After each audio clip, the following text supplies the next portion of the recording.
Hey, y'all. Welcome to Cornbread and Roses, brought to you by Democratic Socialists of America here in Alabama. I'm here with Jason and Robert. Y'all want to say hi real quick? Hello, comrades. Hello. All right.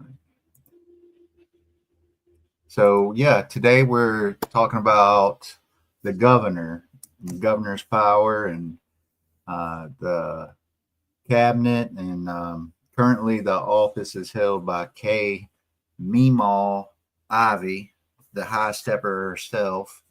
And let's get into it. So Jason, were you able to get some info on Miss Ivey and the governorship today? Well, I kind of thought we'd talk about the executive branch in general and not just the governor, although it makes sense to start with the governor. So fun fact about Kay Ivey, she's the oldest currently serving governor in the United States at 80 years old. So there's that, the gerontocracy.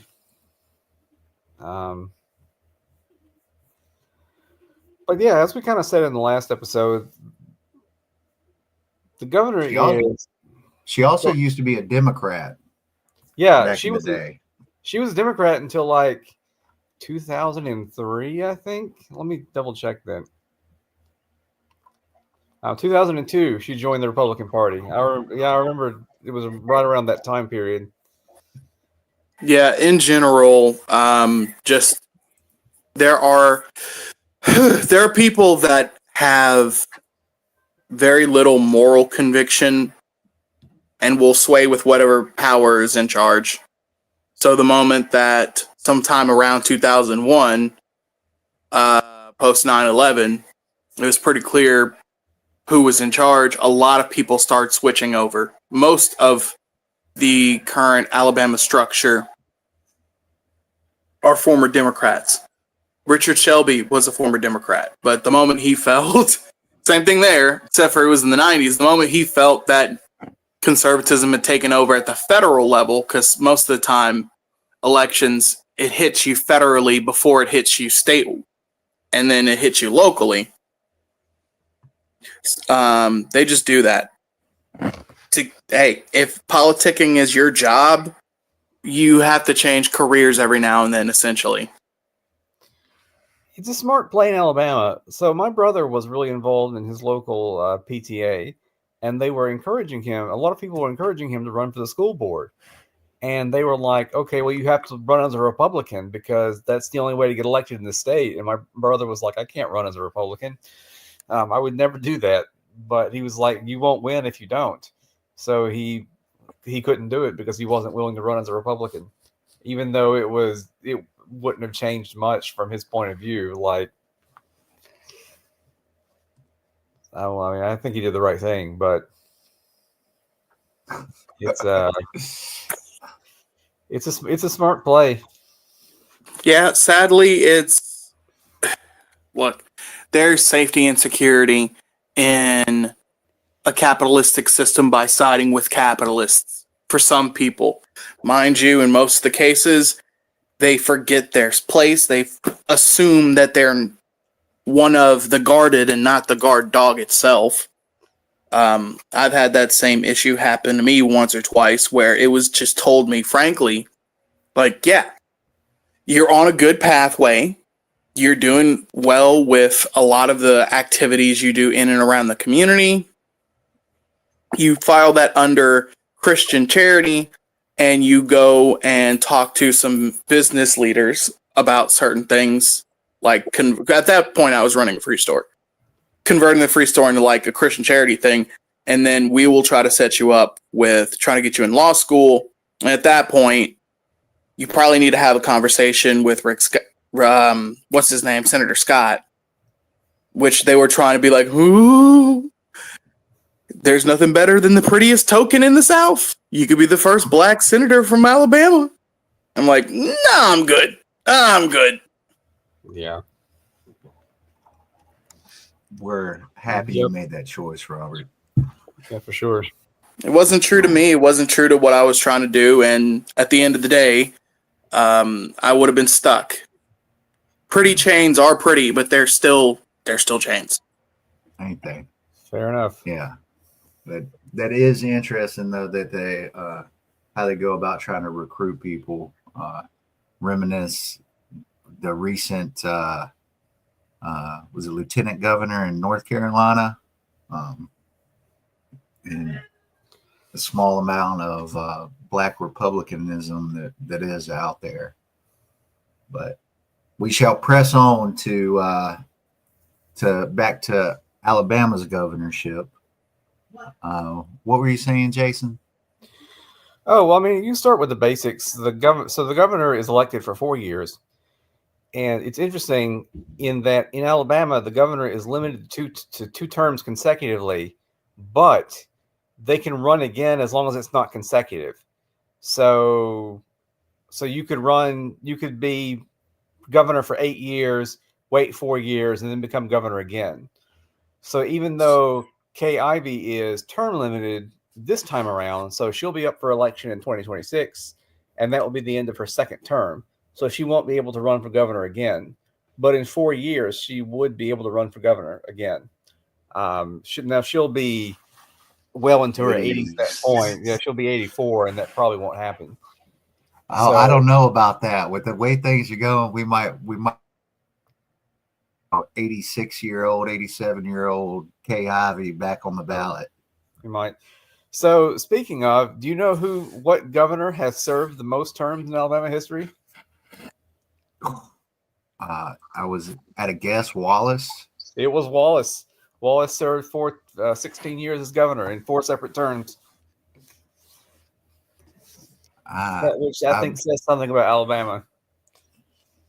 Yeah, and didn't his wife actually serve? She was the first female governor, wasn't she? Lurleen, yeah, she sure did.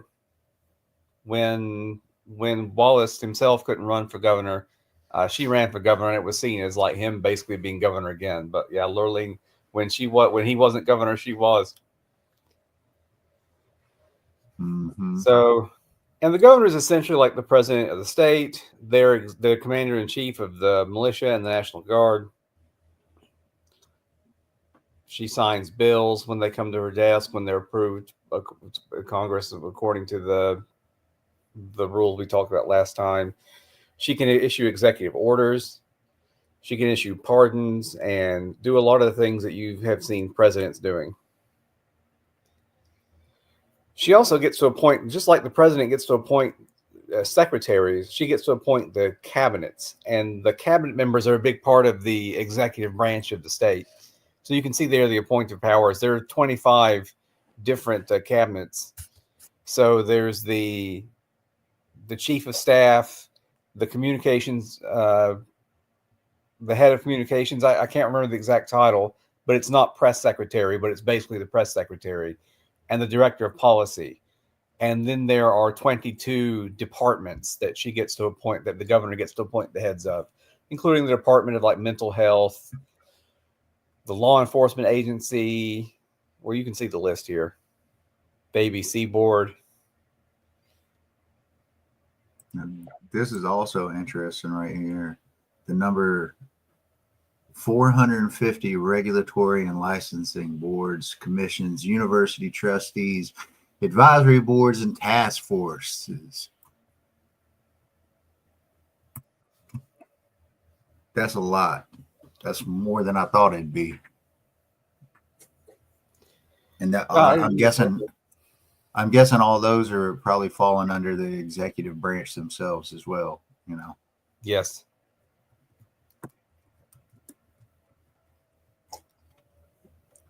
Robert, have you had a opportunity to ever meet Miss Ivey? Not that I can remember. No. I like how you had to think about that and be like, yeah. Well, you know how sometimes something will float right past your brain. Like, yeah, you met this person for 5 seconds and you went on about your day. Yeah. think she started as a teacher. She actually lived in California for a little bit.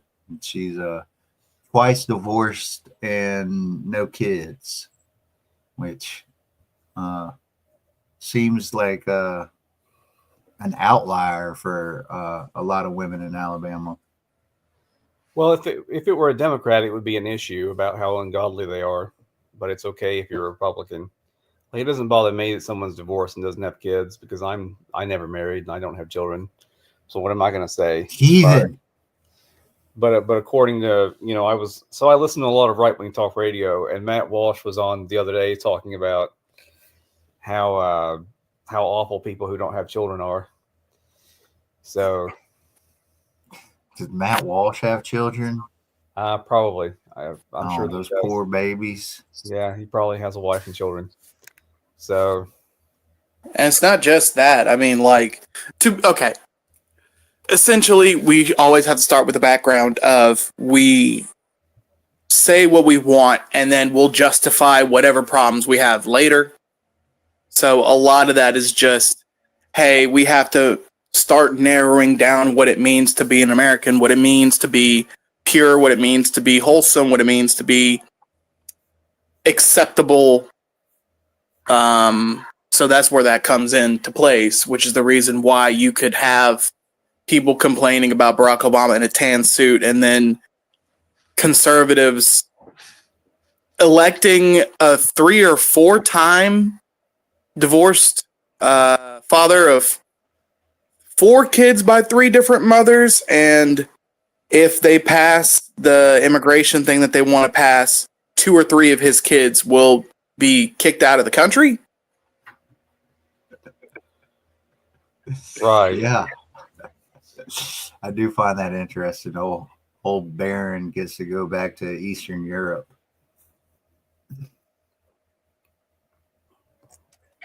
Yeah, the hypocrisy is amazing.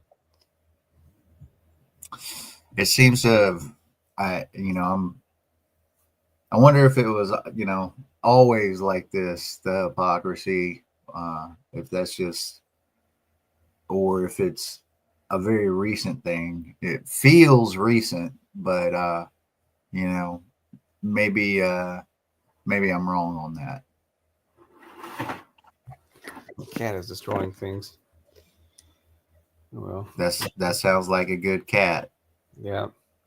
We had the dogs destroy some makeup today and some vital supplements. So yeah, all in the day's work for pets.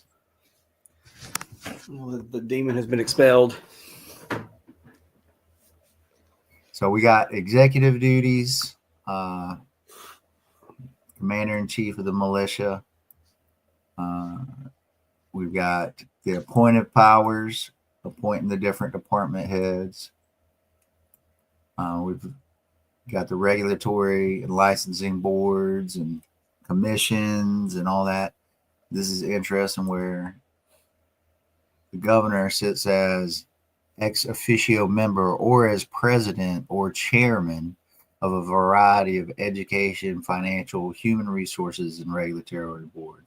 So not only appointing folks, but she sits on the board on a whole lot of, sounds like a lot of meetings. Sounds like she has a lot of meetings.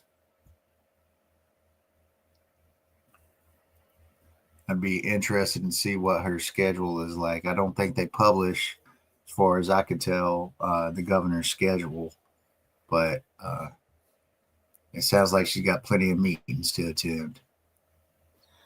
My primary experience with Governor Ivey has been through anti-death penalty work, because she is very in favor of the death penalty and has signed a number of bills that hasten it up. I think she's only signed one bill that I supported with regard to the death penalty. And it was the bill when she first became governor. She signed a bill in the law that stopped judges from overturning a jury's recommendation of life. So previously, Alabama was like one of either the only state or one of the only states with judicial override, so that a judge could, if a jury recommends a sentence of life without parole, the judge could override that and give the defendant death. So, but the U.S. Supreme Court was about to strike that down, so Alabama passed a law saying that they couldn't do that anymore. And that is the only thing she's done that was even tangentially anti-death penalty. Like later on in her first term, she signed a bill to speed up death penalty appeals and hasten executions. Yeah, I know we've already had several executions this year, and on top of a brand new execution method, which is extremely controversial. If you don't know, pioneering technology in killing folks from Alabama. Well, we used to have this secret drug cocktail, and what happened was the suppliers got wise to the fact that we were using it for executions. They didn't want their product to be used that way, so they stopped selling it to us. And for a while, Alabama was actually buying drugs off the black market to kill people with. And there's a great article about that on AL.com that came out a few years ago, where the state was buying drugs in the black market in order to meet their execution protocols. And then when that stopped, they came up with this method of nitrogen hypoxia, which results in prisoners visibly shaking and obviously experiencing pain as they die. It's a controversial method. It was untested. No other place uses this execution method. It was something that we invented. I just can't understand how the death penalty, when you think about the words cruel and unusual punishment, how they don't, how that isn't defined as cruel and unusual punishment. There ain't nothing much crueler and unusual than, effectively strangling somebody to death. I'd like to see somebody introduce a bill where the governor has to find a public forum and strangle the person to death. Let's get that bill introduced. The problem is I was just going to say the problem with that is really simple. The question would just be, is this 100% legal? Is this something that someone of the age above 70 can do? And that's it. Because what would happen right after that is it would pass. It would be seen as an economic boom because it'll save the state millions of dollars from having to do long-term death penalties. And it'll give some upstart Republican the ability to win the Republican primary because we're your new school Republicans. You have to be physically able to choke the life out of someone. You can't be above 60, essentially. And yeah, it would not surprise me I can't say that because I ain't trying to get sued. But if it's legal and there's no repercussion and it helps out in the Republican primary, they would do it because there's no downside to it. Right. To promise as much cruelty as possible. Mm-hmm. See, I'm not a lawyer, so I don't know the exact definition of unusual according to legal terms, but it seems like if we're the only place using a particular method, that is by definition unusual. Mm-hmm. Well, that's one of the issues there is because we now do it, it's not considered as unusual because it's now been done before, and every single time it happens afterwards, it's less unusual. That's one of the predicating issues on a lot of legal cases when it comes to police officers getting away with certain activities that would normally, as a civilian, you'd go to jail for because they get essentially the local version of national security protection. It's national security. So we're just going to automatically go with what they say. But also, if, it's happened 4 or 5 times, and other police officers have done it, it can't be that unusual. Yeah. I'm sure there's some legal hullabaloo that goes into that. So yeah, most of my experience with Governor Ivey has been fruitlessly calling her office to try to get her to spare the life of Nathaniel Woods or Kevin Eugene Smith and others that have been executed by the state of Alabama. Some in botched executions. We had a couple of those in a row as well, because the AMA has, and I think correctly, decided that participating in executions is a violation of the Hippocratic Oath. And so they're not allowed to have medical personnel perform executions anymore. And so you've got some corrections officer with a few hours of training trying to start an IV line, and they don't know what they're doing. And that was what resulted. That is basically the cause of two botched executions in the state before we adopted this new barbaric system of suffocating people to death. But Governor Ivey is very pro the death penalty, and her office didn't even call me back. I left a message and said, "Hey, please, in the name of Christian mercy, please spare this person's life." Yeah, I mean, you think about the martyrdom of Christians in the Colosseum, and here we are.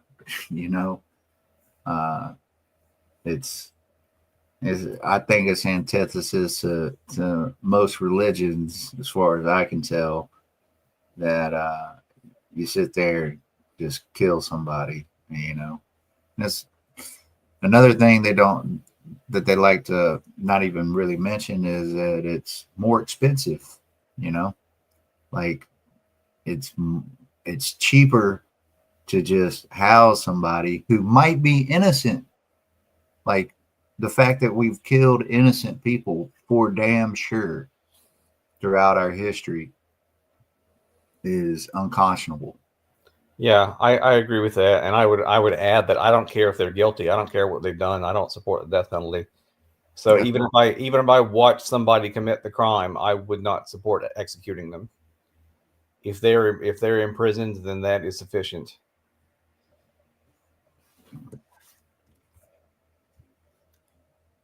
So I know because hey, she could be pardoning these folks,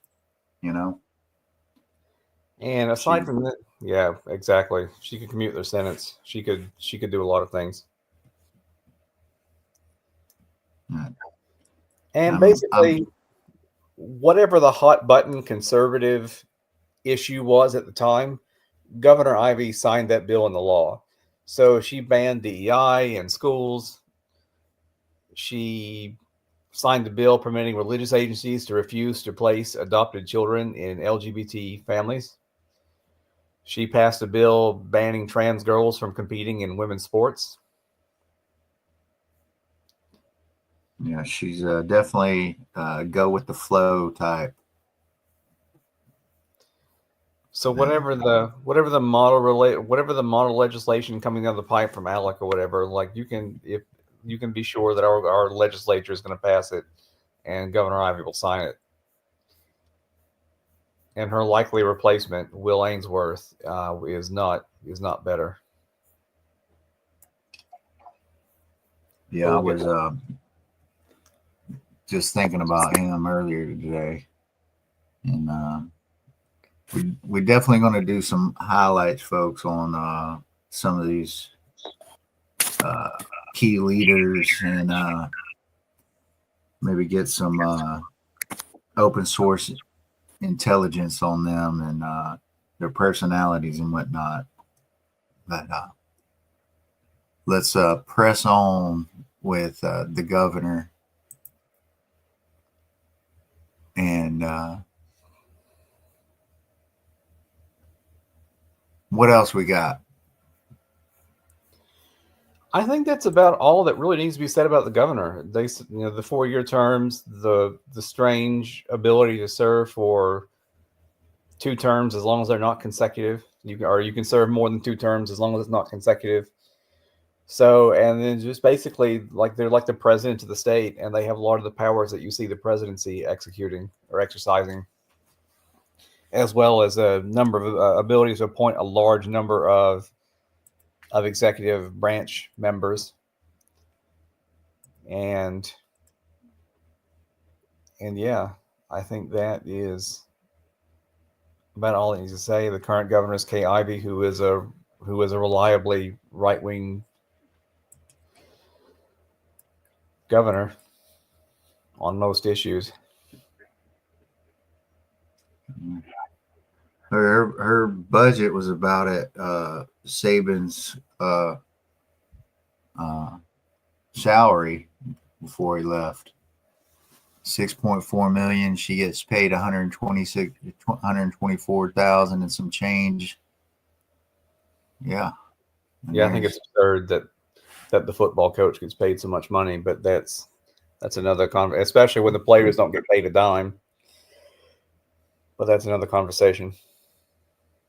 Mm-hmm. All right.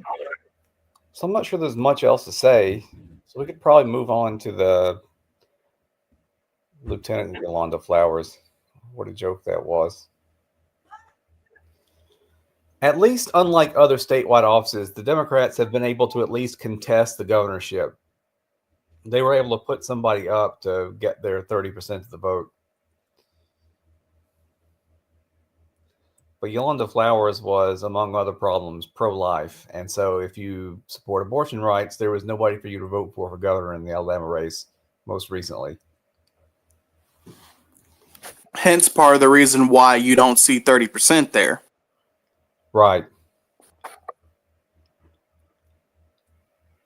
This right here, I can't believe this, that this independent here, Jared Budlong, got 0 votes. That seems incorrect. It does seem incorrect. I voted for it.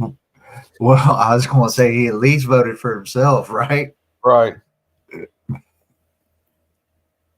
Yeah, no, I know for a fact he at least got 10 to 30 votes minimum. So that's just probably a rounding error. I got some other write-ins, and this libertarian right here, Mr. Blake. 45,000 libertarians. And, there's 80-something thousand, 85,000, I think, voted for Bernie Sanders in the last primary this country had for Democrats, which was it 2020? Yeah, 2020. 2020 election. Yeah, or the 2020 primary, rather. Where are y'all? They were I think there were like 600 Bernie voters in my little county, and I was like, oh, where are they? I need 600 people. That's a lot. Yeah. How come I don't know any?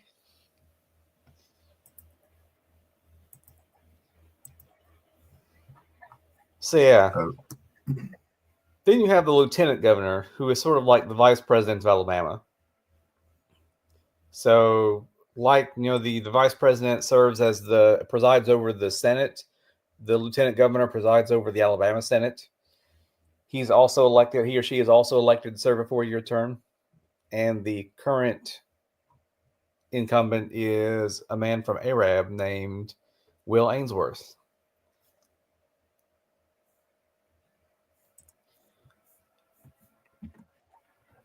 The lieutenant governor also gets to appoint the heads of the Senate committees, and he gets to refer he gets to refer bills to any committee of his choosing.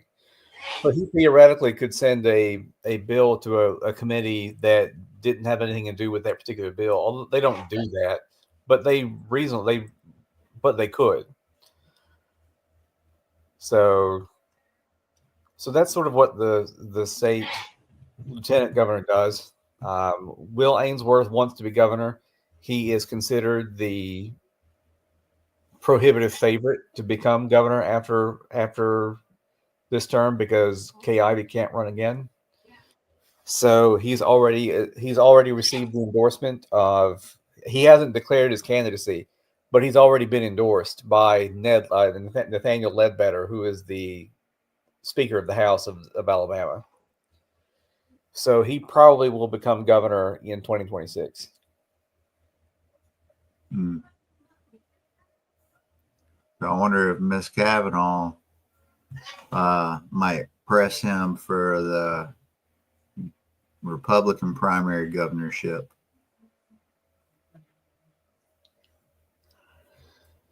He's mostly so. I guess the things that I think about when I think about Will Ainsworth is when You have to have the remote.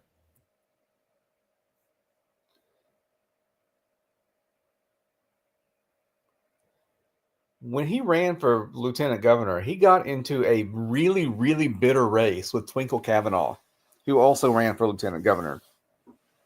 And even though Ainsworth ultimately prevailed, the race got really nasty, and there were lots of attack ads.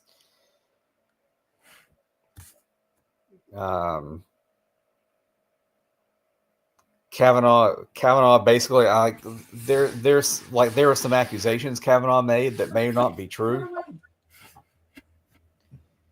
So, I don't remember all the details, but Kavanaugh basically accused Ainsworth of being a thief, or of like when he was in college he had stolen something, if I remember that. And like Ainsworth categorically denied it, and like got a letter from the sheriff's office saying he'd never been convicted of a crime. So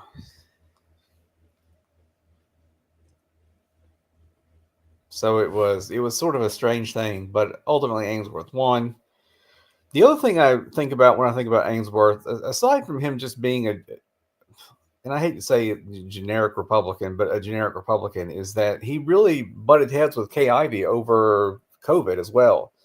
So in 2020, when the pandemic became a thing in Alabama, like he wrote a letter to Kay Ivey saying that she wasn't prepared.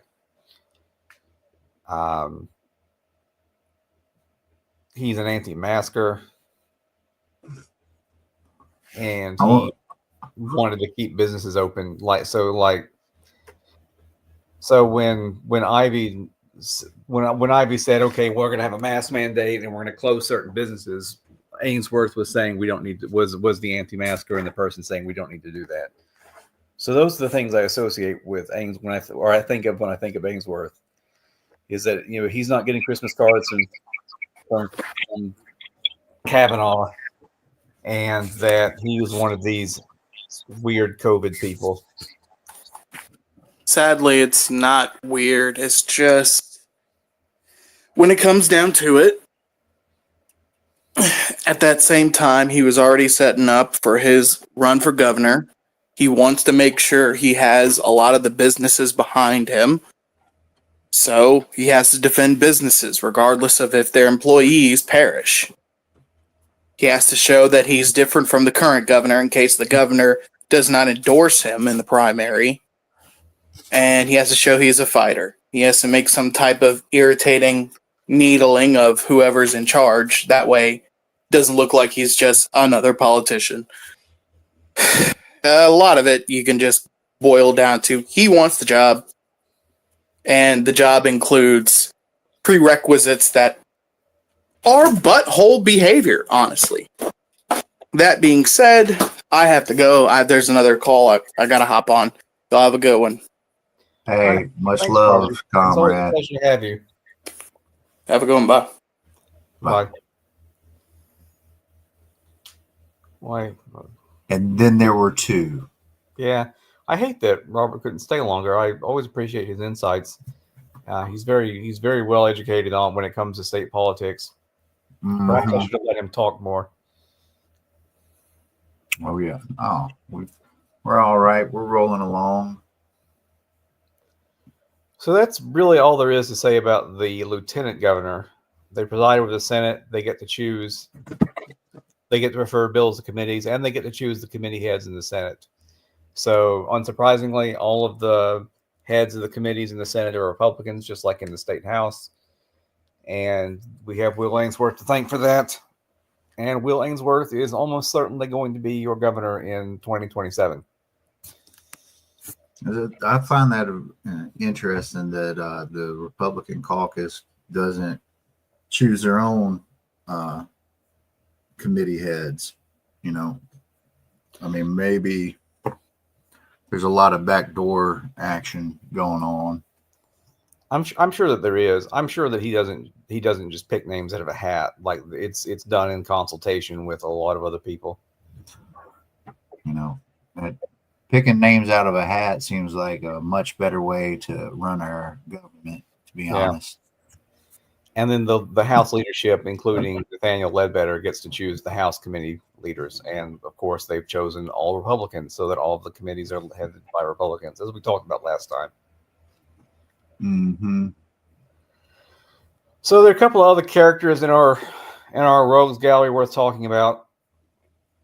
I don't think we could possibly get through all of the cabinets and all of their responsibilities. Like you can look up what the cabinet positions are. It's mostly what you would expect, and a lot of them are. I'm not saying they're not important, but I'm just saying like I kind of don't care what the Alcoholic Beverage Control Board does. So maybe that's wrong. Maybe they have some whatever that I need to care about, but I just don't. I don't have any personal interest in those decisions. Yeah, I mean, it's like that's not the meat on the bone. You know what I mean? Yeah. Like we all have our capacity and limited as it is. So we got to put our energies towards the things that matter the most when we're sitting here making decisions, planning together, organizing. Like you need to be efficient with your action. You know, you can't just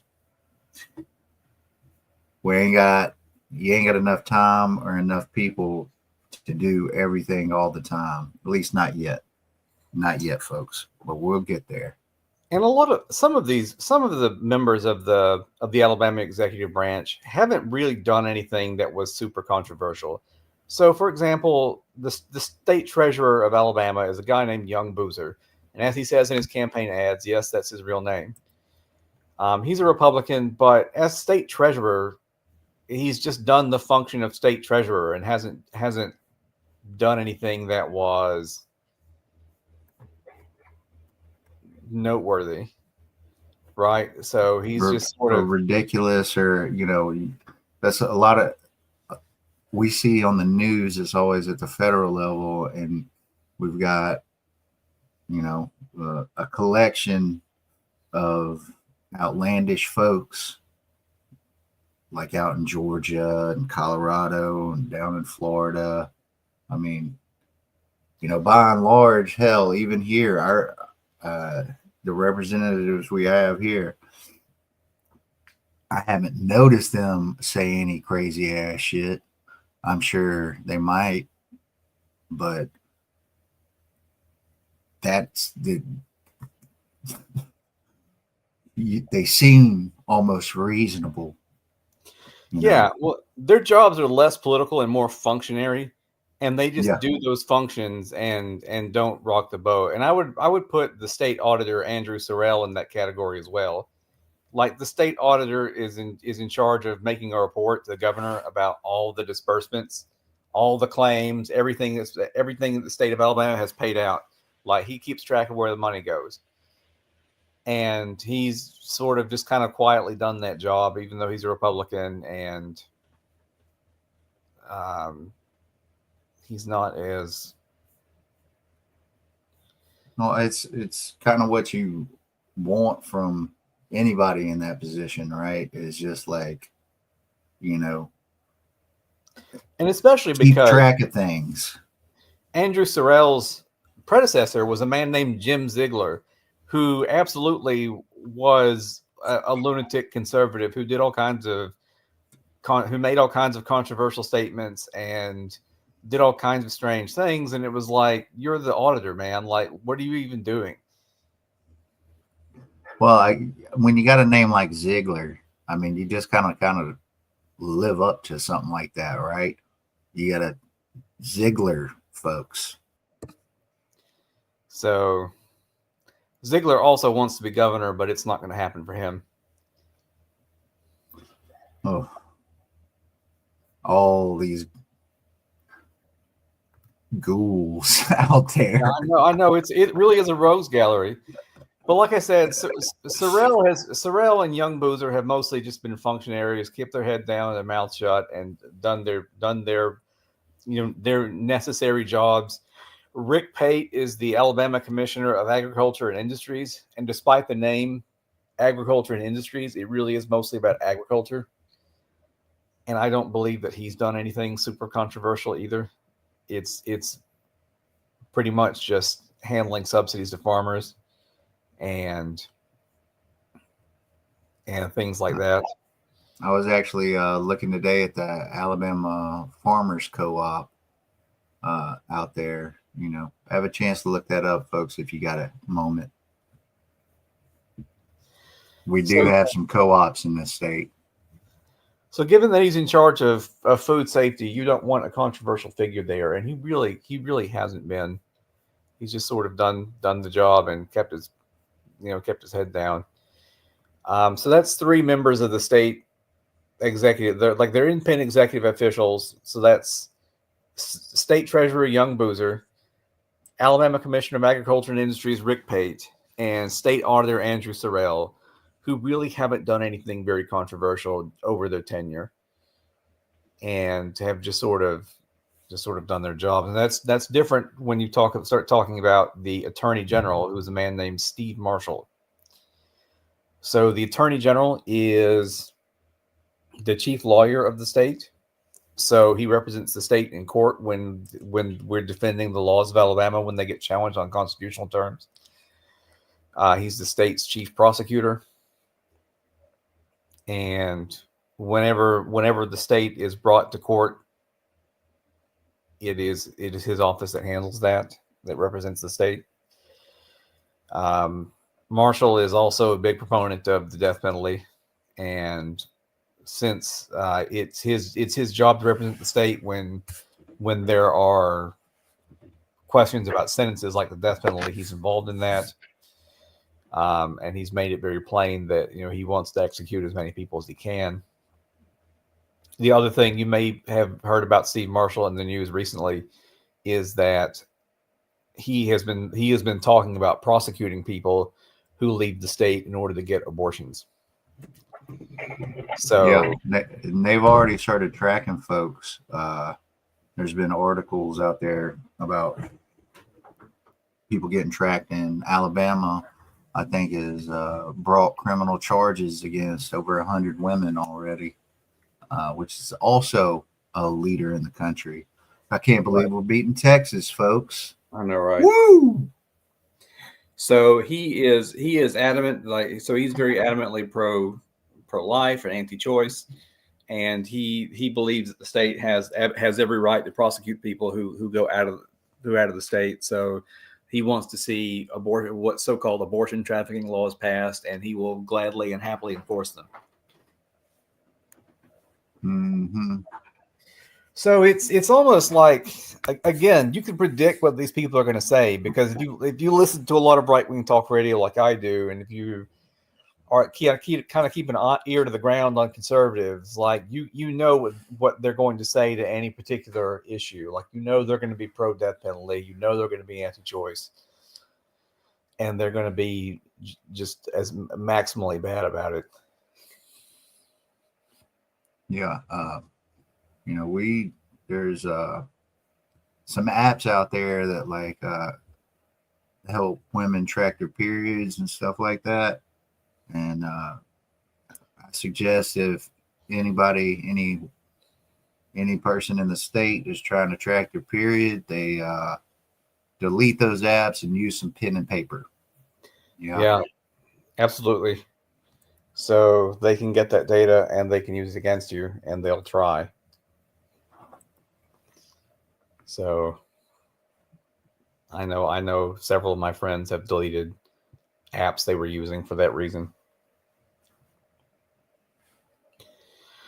So that's going to be the big thing. I think the big fight with Steve Marshall over the coming years is going to be over the issue of choice and letting women leave the state in order to go and get the medical care they need, which he's going to fight tooth and nail and try to criminalize them for doing.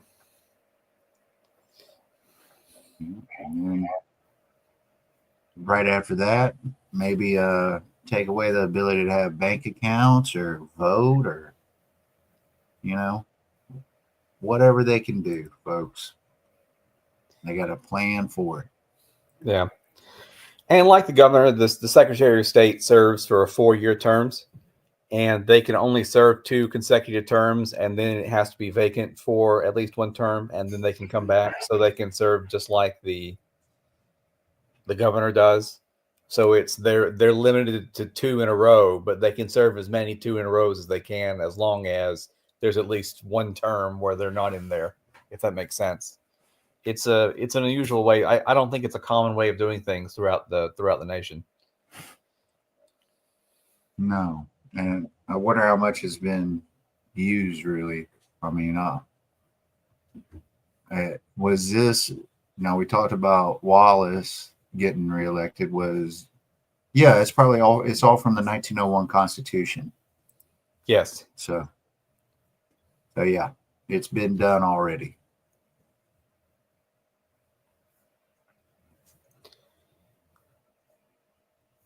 Who else we got? The Secretary of State.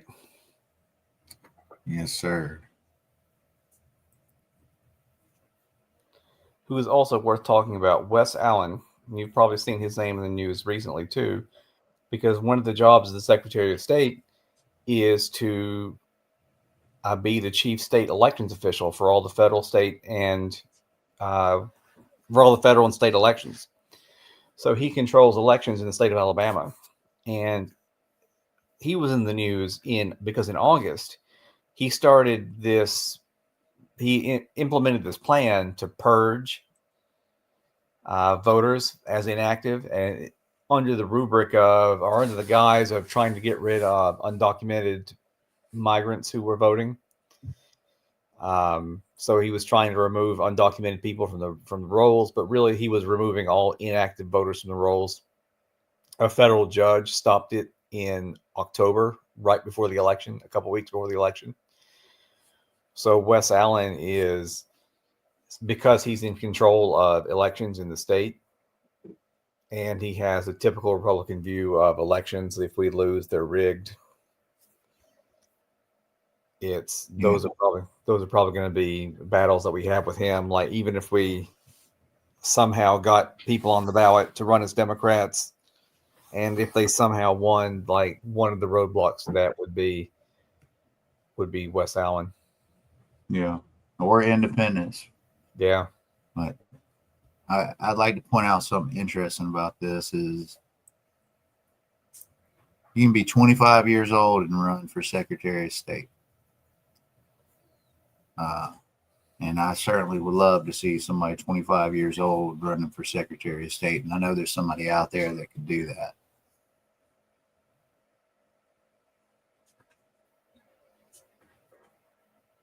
Talk about the term limits. Yeah.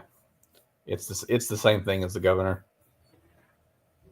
Mm-hmm. We see that 30%,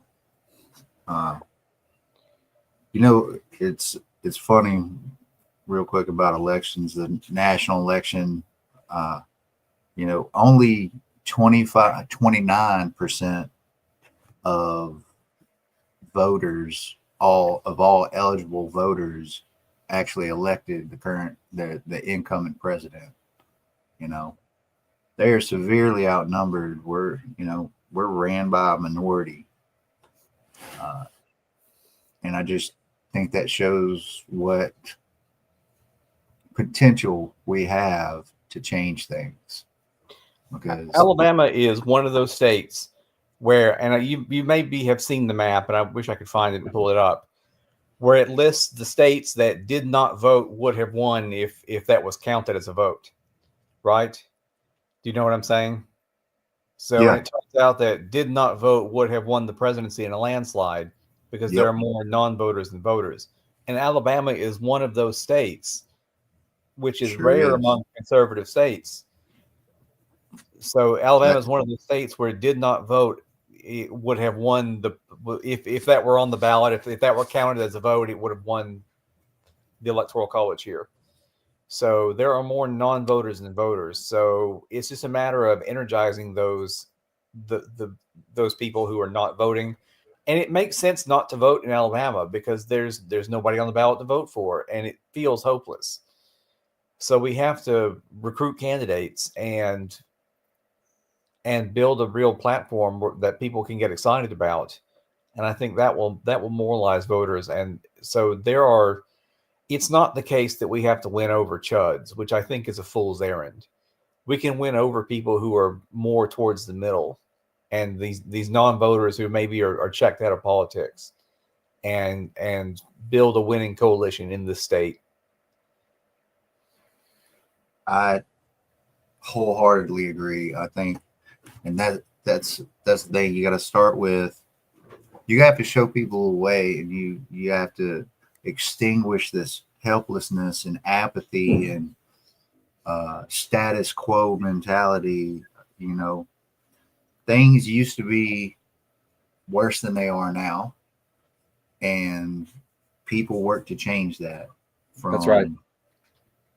The revolution, at the start of the revolution, throwing away the monarchs, and then throwing away the slavers, and then, you know, fighting back Jim Crow. And there needs to be a third Reconstruction in this country.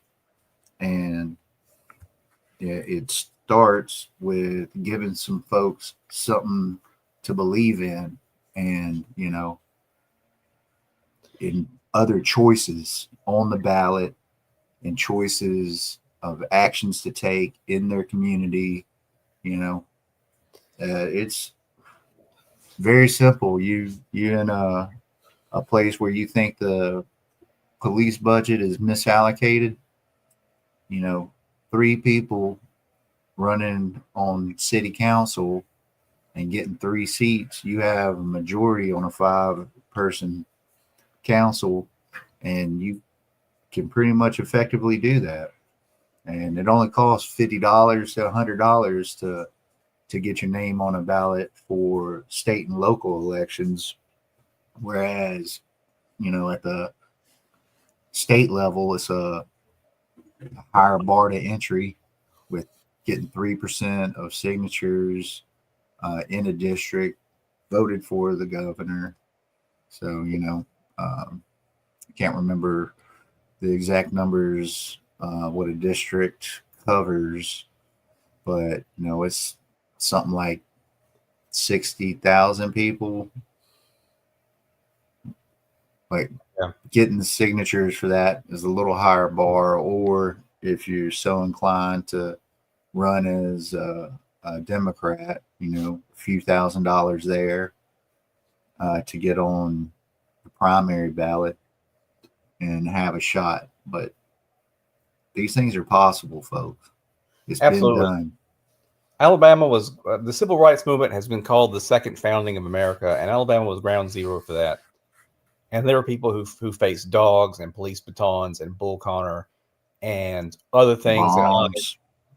bombs and other things that in my comfortable life I haven't had to deal with, even as somebody who's been to dozens of protests. So Yeah, I've got to pick up some tear gas one time and chuck it back, but yeah, make sure I didn't. you have gloves for that. It's hot. They are. My thumb is permanently numb from that experience. Bring And I gloves. did have gloves. I didn't put them on quick enough because they just, you know, deployed them, and I hopped up, ran up a hill, and, you know, a little I could have probably taken a beat and put my gear on first, but Yeah. sure didn't. Kiln gloves. Yeah, always have them on at the protest for that reason. So you can throw away tear gas canisters. So yeah. If you don't know what kiln gloves is, just look them up. You can probably get some for $30-$40. But they can handle the heat. Yeah, So, you only need one. You can give your buddy the other one, you know. fair enough. So yeah, that's sort of the who's who of the rogues gallery of villains that runs Alabama. It's very brief information, which hopefully is useful to people.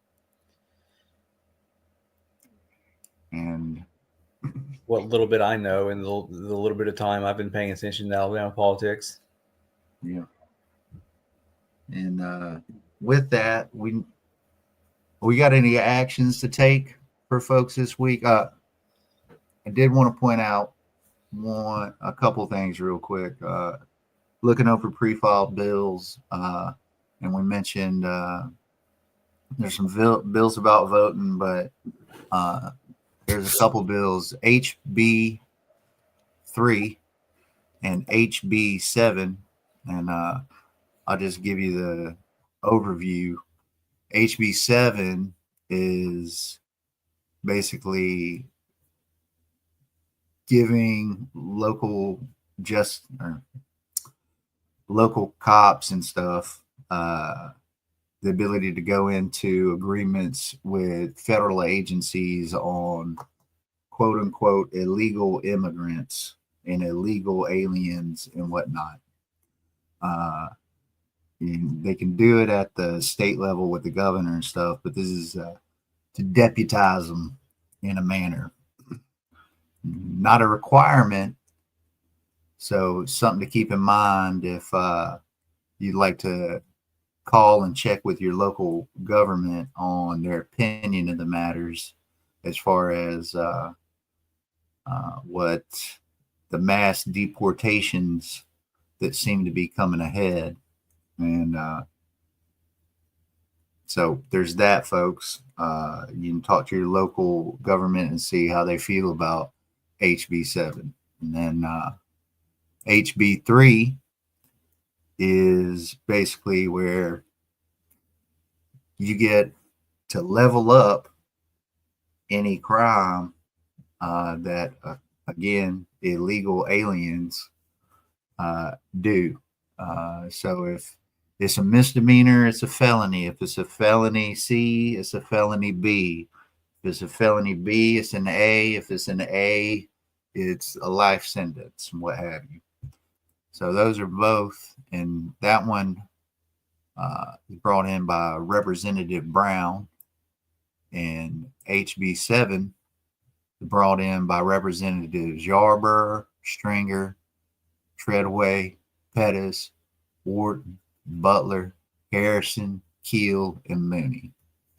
So get out there. You can contact your local government, see how they feel about HB7, and you can then contact Representative Brown and talk to them about HB3. So yeah, I mean, yeah, I would also encourage you to go to Allison and read the pre-filed bills. Read through them. Some of them you won't be interested in. Some of them, a couple of them, you may support. And yeah, get ready for the legislative session, which starts on February the 4th of next year. Yeah, it's coming faster than you think. Like, you're gonna be busy with kids are about to be out of school. You're gonna be visiting folks. Christmas will be here, and then New Year's, and then we get to January 6th. That'll be a damn thing. And then we got the inauguration, and boom, the legislative session has started. So y'all start getting hasty on some of this stuff. Can't start too early. Yeah, and they'll file a lot more bills between now and then, I'm sure. They're at 99 right now, and keep an eye on it, and we'll be talking, just highlighting a couple here and there as we get closer and closer to the legislative session. And yeah, Jason, you got anything else? Anything on your mind? Anything out there keeping your attention? Any books you're reading? I'm sort of between books at the moment. I wish I were as good at reading as you are, but I don't have any final words of wisdom or anything like that. Just, yeah. If you're looking at getting started in Alabama politics, another thing you can do is if you join Arise, you can sign up for their daily newsletter, and it's a great source of curated links that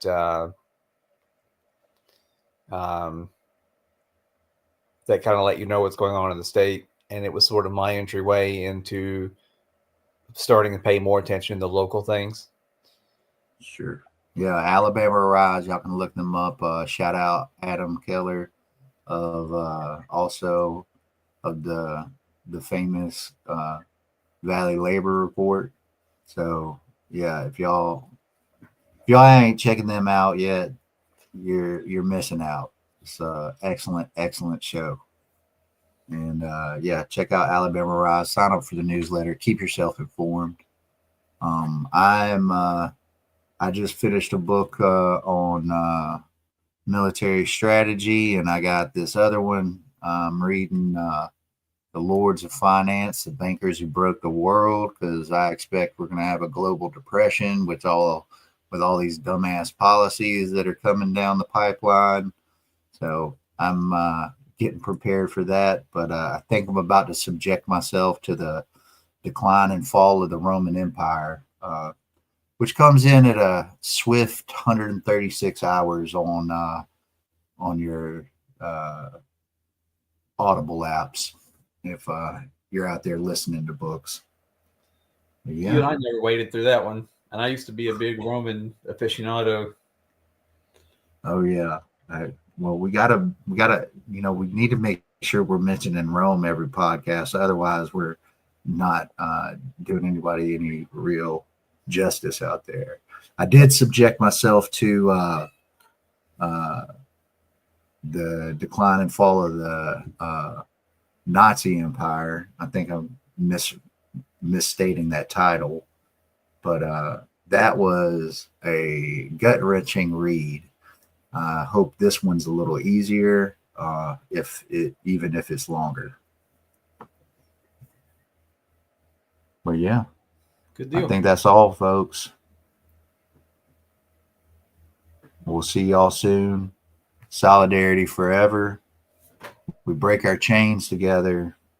All the power to all the people. Thank y'all. Solidarity forever. Thank you. See you, comrades.